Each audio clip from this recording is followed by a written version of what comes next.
The United States is gearing up for war with Iran, and this is not a new thing. This is something that the US has been planning for decades, and this is bipartisan. Both the Democrats and the Republicans have always wanted the end goal of the dismantlement of the Iranian state, something in which the Rand Corporation, CSIS, and the Brookings Institute have all written about extensively in their military strategies and policies and documents, where they go over all of the things to a T that we've watched develop over these past couple of decades that have been agreed upon both by Donald Trump, Joe Biden, that have been agreed upon by Barack Obama. Policies that you would think would be unique to these presidents, but yet scarily so, follow exactly what these outlines and strategies have written years ago.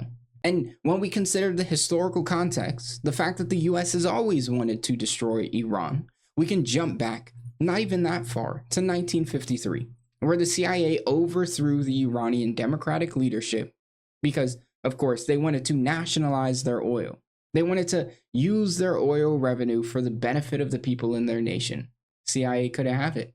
Overthrow their leadership it is. Or when we jump to 1979 to 1988, where the United States provides 100% military support, funding, and intelligence to the Iraqi war against Iran, where the US provided them with the intelligence that they needed to commit chemical acts of warfare. War is what the US assisted Iraq in doing. Or when we jump to 2018, where Donald Trump unilaterally pulls out of the JCPOA, an agreement that was made to stop the fear that the US has of nuclear developments, an agreement that Iran 100% adhere to, where they brought in international regulatory bodies to watch over their facilities to make sure that they didn't develop nuclear armaments, an agreement that Iran was willing to continue to upheld. But yet, the United States just pulled out of it. Donald Trump baselessly said that this was the worst agreement that the US has ever signed and decided to pull out of it. And now we're watching in real time the escalation of a new conflict with Iran, a conflict that the US has continued to plan over decades and is now waging because we are witnessing the development of a multipolar world where Iran serves as one of the most pivotal pillars in the new development of multipolarity, where the US is working interconnectedly to try and dismantle Russia, China, and Iran all together. If we look at the recent developments of military conflict, we see the development of Pete Hegseth speaking to the European leadership, saying that they need to focus on Russia with the war in Ukraine so that they can pivot to China so that they can begin in the Pacific, while we are witnessing the development of Trump attacking the Yemeni forces in Ansarallah in Yemen, as we are watching Trump send B-2 bombers and F-35s to Diego Garcia as a sign of force, as we are watching Israel commit military conquest and expansion and genocide in Syria, in Gaza, in Lebanon, as they continue to expand, trying to practice the strategy of destroying the axis of resistance, where they are attacking Iran-allied nations, Iran-allied groups at every single level in hopes of weakening the external force of Iran and Iran's external support to eventually gear up for the long-term military operation against Iran. And as I was stating, this is bipartisan. We saw this with Rand, the Brookings Institute, and CSIS. And a quote from the Brookings report said that the goal was to create the pretext for conflict by making an offer designated to be, or designed to be, rejected by Iran so that they can leverage this as justification to go to war with Iran. They also state that if Iran were ever to develop nuclear armaments, that it would be in a defensive position, that Iran would only work and has only worked to the development of their military capacities defensively, arguing that the United States is their justification for why they are acting defensively. So even the corporations that want to engage with Iran have to admit the realities that we are witnessing. And as we are witnessing these recent escalations, where Donald Trump sends a letter to Khamenei, where he says that you have to sign a new nuclear agreement in 2 months. And if you don't sign it in 2 months, you will get bombed. This is a threat that the United States is making? Who gave them the control to be able to be the judge and executioner, whether or not a nation makes the decisions that the US wants them to? When they had a nuclear agreement, they had a deal in place. But as these strategy documents, as these policies have so extensively outlined, the goal was never to uphold this deal. The goal was always to paint Iran as a bad guy as justification for war.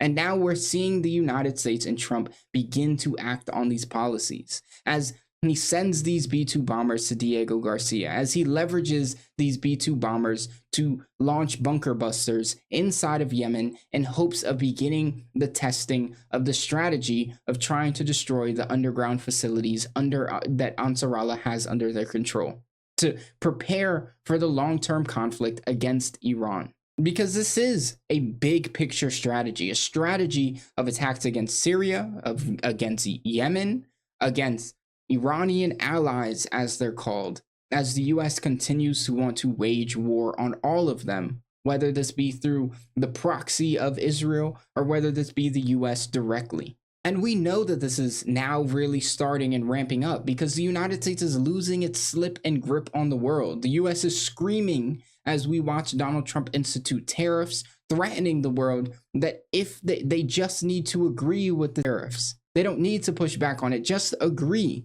Because as the US loses its dominance with the rise of military prowess that we see coming out of China and Russia and Iran collectively, and as we watch the economic developments and the industrial capacity out of China, where they see China as a threat, an economic and military threat.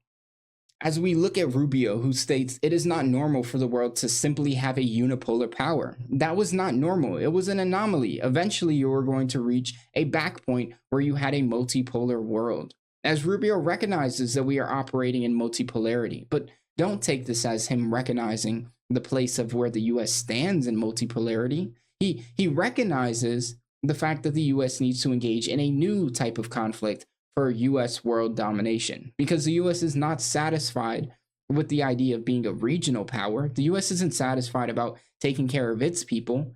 As the nation with one of the smallest populations on this planet, we're talking about 4 to 5% of the world's population, wants to be the arbiter and controller and judge and executioner over what the world should look like. As the US follows international law, as they call it, where they set the rules and order everyone else around to follow them. They're rules-based order, which the United States, who created the institutions of the ICC, the ICJ, the UN after World War II, proceeds to sanction them when they want to hold their ally Israel accountable for committing genocide.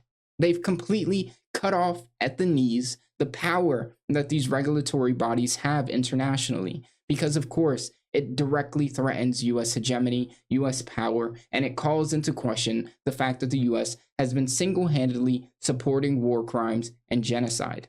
And these threats against Iran are not being taken lightly by Russia, who threatens that if the United States were to proceed with any military conflict or any military advancements against Iran, they would have drastic consequences. Because we recognize that the Strait of Hormuz, where majority of the world's oil currently transports, if there were to be a conflict with Iran, Iran, of course, would strike Saudi oil facilities. The same oil facilities we saw Ansarallah strike, which they only strike 2 of them, and it disrupted and raised the price of oil by nearly 5%.